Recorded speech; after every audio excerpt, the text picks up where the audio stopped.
এগুলো কি নিয়ে আসছেন আপু? আপনার 15 লক্ষ টাকা মেরে খেয়ে গেল, আপনি এগুলো কি নিয়ে আসছেন আমাদের জন্য আপু?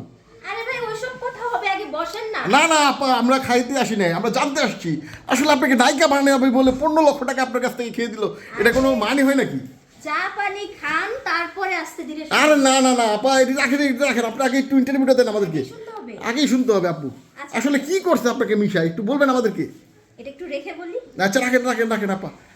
আচ্ছা, তো প্রিয় দর্শক, এই যে এই বোনটির 15 লক্ষ টাকা নিয়েছে, তাকে বলে নায়িকা বানাবে। তো আসলে এই বোনটির 15 লক্ষ টাকা দিয়েছে কেন, কি কারণে, আমরা সেই সব বিষয়গুলো জানবো এই বোনটির কাছ থেকে। তো আসসালামু আলাইকুম বোন। জি ওয়ালাইকুম আসসালাম। তো বোন, আপনার নাম কি? আমার নাম হচ্ছে কেয়া। কেয়া বোন। তো এই যে আপনি আসলে যে 15 লক্ষ টাকা দিলেন মিশাকে, কেন দিয়েছিলেন বা কিভাবে দিলেন, একটু যদি বলতেন আমাদেরকে। এটা আসলে একটা কোইন্সিডেন্ট ছিল। মিশা আমাকে বলেছে, সে যেহেতু একজন সফল কন্টেন্ট ক্রিয়েটর, তো আমাকে সে কন্টেন্ট জগতে একটা জায়গা করে দিবে, কন্টেন্ট ক্রিয়েটর বানিয়ে দিবে, আমার ফেস ভ্যালু বাড়াবে, ওয়ান কাইন্ড অফ নায়িকা বানিয়ে দিবে। তো এই টাইপের কিছু আশ্বাস দেয়। তো তাকে আমি বড় ভাই হিসেবেই চিনতাম। আপনারা দেখতেই পেয়েছিলেন যে তার সাথে আমি কিছু কন্টেন্ট করেও ছিলাম। তো সেই ভিত্তিতেই তাকে আমি টাকাগুলো দিই। কারণ তাকে যতটুকু আমি দেখেছি, সে লোকটা খুবই ভালো ছিল, খুবই অনেস্ট। তো সেই ভরসা করে আমি তাকে টাকাটা দিই। তো তারপর থেকে আসলে তার আমি কোনো খোঁজ খবর পাচ্ছি না।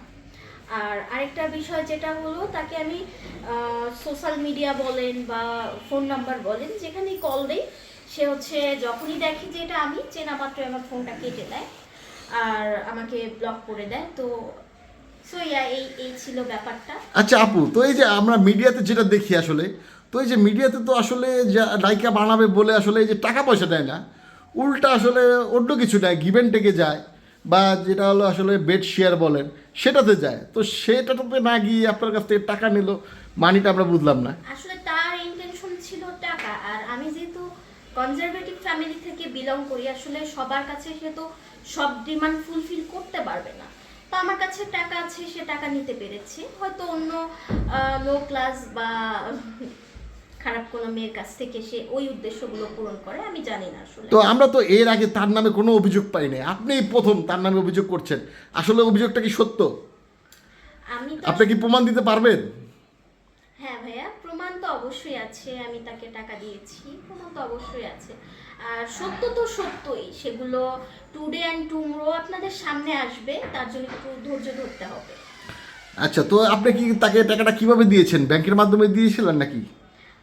তাকে আমি আসলে চেক প্রোভাইড করতে চেয়েছিলাম। তো সে বলেছিল, সে খুব চালাক, বলেছিল যে আমি আপনার সাথেই যাই, আপনি হচ্ছে আমাকে নিজের থেকে টাকাটা তুলে দেন। সো আমি তাকে টাকাটা তুলে দিই। আচ্ছা আচ্ছা, তো আপনি তার কি বিচার চাচ্ছেন আসলে? বিচার বলতে চাচ্ছি যে সে আমার টাকাগুলো ব্যাক করুক। আর তারপর হচ্ছে এরকম আর সে না করুক। অলরেডি তার বিচার তো হচ্ছেই, যেহেতু অনেক মানুষ জেনে গেছে। তো সেদিক থেকে সে তো আর এই ধরনের কাজকর্ম কখনো করতে পারবে না।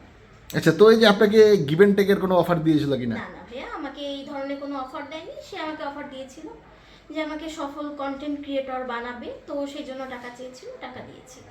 আচ্ছা আচ্ছা, এমনি বেড শেয়ারের কোনো প্রস্তাব দেয়নি? না না, এরকম কিছুই না। কোনো কুপ্রস্তাবই দেয়নি? না, কোনো প্রস্তাব সে আমাকে দেয়নি। কারণ সে বুঝে গিয়েছিল যে আমি ওই টাইপের না। সে এরকম কোনো প্রস্তাব করলে সেক্ষেত্রে তার পরিণতি খুবই ভয়াবহ হতো এবং সে কিছুই পেত না।